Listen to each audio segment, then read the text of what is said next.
Bem, estamos de volta. Esse é o programa Municípios em Ação e queria agradecer a sua audiência. Se você quiser participar, mandar uma pergunta, poxa, eu tenho curiosidade, queria saber do professor José Luiz, doutor José Luiz, sobre esse assunto. Entra no nosso blog, programa Municípios em Acão, sem ser cedilha.blogspot.com.br. Aí manda para nós, né? Nós vamos encaminhar para poder responder. Nós estamos falando, né, e vamos voltar a falar sobre a Fazenda São Bernardino, mas antes eu queria dar uma informação. Está terminando agora, né, o prazo para exame toxicológico de motorista. Os motoristas com habilitação nas categorias C, D e E, com caminhoneiro e condutor de ônibus e van, devem fazer até hoje, quinta-feira, o exame toxicológico que pode identificar o uso de substância psicoativa. A determinação é do Conselho Nacional de Trânsito. E a multa é gigantesca, R$ 1.500. Então não pode marcar bobeira, você ficar atento sobre isso. Doutor José Luiz, essa Fazenda São Bernardino, só falta ter um filme, né? Para poder falar melhor sobre essa questão. E todo mundo tem isso. Mas antes do intervalo, você estava colocando para nós curiosidades sobre a Fazenda São Bernardino. Sim. Exemplo, ela tem muita lenda, né? Você falou, tem disco voador, essa eu estou sabendo aqui agora, mas que liga ela à maçonaria, essas coisas assim. É possível que o Bernardino até fosse maçom, tinha uma loja maçônica em Iguaçu, né? Mas a fazenda em si é um palacete, né? Era um palacete muito luxuoso, onde o rigor construtivo foi muito observado. Para você ter ideia, ela tem a face dela principal, a fachada principal, voltada para um renque de palmeiras, né, que vai parar na antiga parada São Bernardino. Aquilo sempre me deu curiosidade. Por que o Bernardino, 11 anos antes de existir a Estrada de Ferro, ele fez ela voltada, que lá também passava o caminho, né, o caminho do Cachimbal. É possível que ele já soubesse que ia ter Estrada de Ferro, e ele já planejou dessa maneira. A outra ideia é de que ela é orientada, ou seja, é voltada para o Oriente. Como assim? Quando a gente fala uma coisa orientada, significa os pontos cardeais, né? Então ela é colocada não exatamente norte, sul, leste, oeste, mas quase isso, de modo que o sol da manhã pega naquela ala dos quartos que ficam, você olhando de frente para fazer, fica à esquerda, e o sol da tarde nos quartos que estão do lado direito. Isso o sol se move do leste para o oeste, né? E eu descobri isso porque eu reparei que o cômodo que ele escolhe para colocar a capela faz com que os fiéis, quando estivessem rezando durante a missa e o sacerdote celebrando, ele volta-se para Jerusalém. Essa era a orientação primitiva, né, nos documentos da igreja, desde o século primeiro século, segundo século. O Concílio de Trento também afirma isso, e as ordenações primeiras da Bahia manda também que sempre que possível o oratório fosse feito de modo que o sacerdote, quando celebrasse, e os fiéis olhassem para o Oriente, orientados, né? Versus Deus. Isso é desde o Antigo Testamento. Esoterismo, né? Não, é tradição religiosa. Né? Os judeus, por exemplo, estando em Jerusalém, quando faziam suas orações, voltados para o templo. Fora de Jerusalém, voltados para Jerusalém. Então, orientados, né? Isso é coisa muito antiga. E lá acontece isso. A capela é colocada num cômodo que não tem construção em cima. Ela é livre de quartos em volta, né? Era a orientação da igreja, isso. E esse altar ele compra do antigo Colégio Pinheiro, que existia na Praça 11. A capela não é contemporânea ao término da fazenda. Ele coloca ela em 1885, inaugura. E ele pede autorização ao bispo do Rio de Janeiro para que nela tivesse missas. Aí vem um padre, aliás, era o padre da matriz de Iguaçu Velho, Padre Antônio, faz um relatório, descreve o cômodo, o altar, todos os elementos litúrgicos, né, paramentos do padre, e dá o aval dele para o uso das missas. E fala que a esposa, a dona Cipriana, ela sofria ataques, provavelmente ela era epilética. E ele comenta que quando isso acontecia na missa, que ela frequentava a matriz de Iguaçu, né? Isso tirava a atenção do padre e dos fiéis.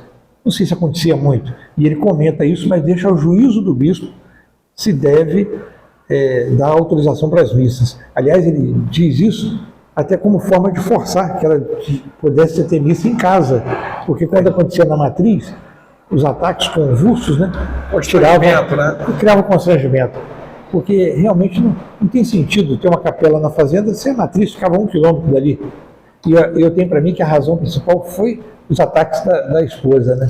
Agora, doutor José Luiz, essa questão ali, pelo investimento que foi feito, fazia também transações de compra de ouro? Era um local de transação? Não, porque houve-se muito comentário que a depredação das paredes era porque se achavam dobrões de ouro. Não, verdade isso? Não, isso é lenda urbana, né? O pessoal não pode ver nada velho, antigo, que já diz que tem pote de barro cheio de moedas enterrado. Olha, já existia banco, a Vila de Iguaçu tinha um banco, o Banco do Souto. Esse Souto era um banqueiro do Rio de Janeiro. A Casa Souto era muito conhecida e ele tinha uma filial em Iguaçu. Então o Bernardino guardava o dinheiro no banco, né? Não era enterrado em panela. Agora, por exemplo, a fazenda, a beleza dela, a riqueza dela está pelo seu caráter construtivo. Você vê, ela tinha porão elevado. Isso fazia com que o clima ficasse muito mais fresco que o porão ventilado, né? Tinha adega no subsolo, porão elevado, 4 metros de pé direito, forro toda forrada em pinho de riga, e coberta por telhado colonial, e construída dessa maneira, norte, sul, leste, oeste. Ela tinha ventilação cruzada de todos os lados. Ela tinha um jardim interno, ela formava uma letra U. Na parte interna tinha um chafariz, uns jardins, nos fundos tinha pomar com horta, uma nascente nos fundos. Foi muito bem pensado. Muito bem pensada. Ela é uma fazenda, quem conhece bastante, ela é o arquiteto Flávio Farias, trabalhando na prefeitura. Ele tem detalhes das medidas dela, ele foi o pesquisador assim, que mais conheceu os detalhes dela, né? Ela não era muito grande, não, 16 metros só de frente, mas toda com alvenaria. Tinha muitos quartos nela? Não tinha muitos quartos, cerca de uns 8 quartos, 40 cômodos, se você contar as quantidades de divisões, dão 40 cômodos. Mas quarto não tinha muito, não. Tinha um quarto de muito luxo, que o Ney Alberto chamava de quarto imperial, porque tinha uma cama de ferro muito bonita lá, anexa ao salão principal, que era o salão de festas, né? Que era o salão mais luxuoso. Se você quiser ter uma ideia do que era a Fazenda São Bernardino, visita a Casa da Era em Vassouras. Ela é parecida na sua disposição dos cômodos. Ela tinha uma alcova, que era um quarto sem janelas, que ficava logo na entrada, nessa sala de música.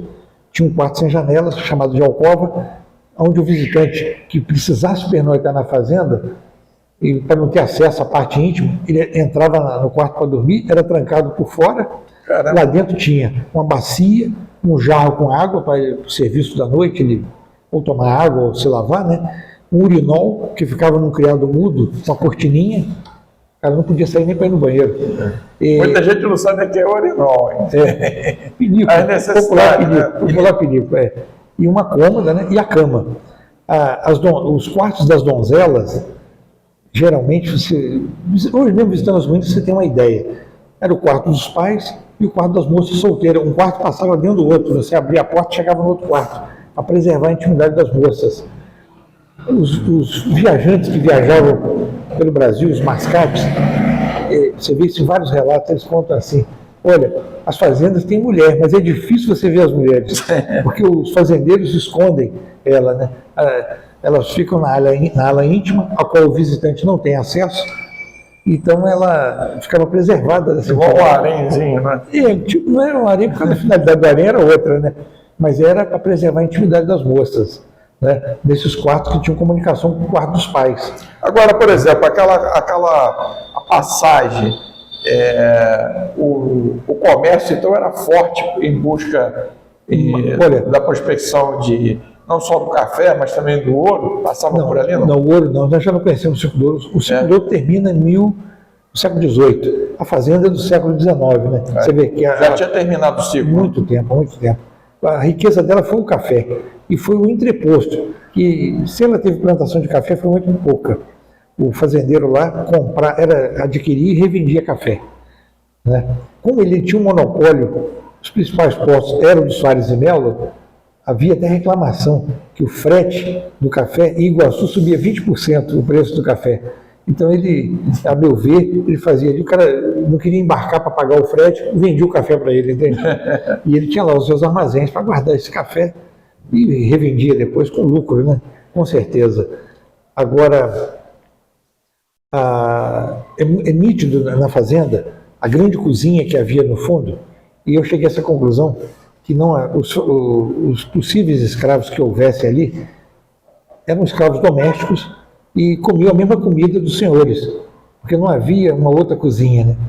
E não achamos ainda requisitos da chamada cozinha suja, que era aquela cozinha quando tinha matança de animais, boi, porco, sempre tinha uma cozinha do lado de fora, e ela certamente tinha essa cozinha suja, que foi uma construção que fizeram depois, que fecharam a letra U, fazendo em forma de U, né? Em um formato até diferente do neoclássico, que é o estilo da fazenda, tinha lambrequins, enfeites, né? E ali também havia um banheiro.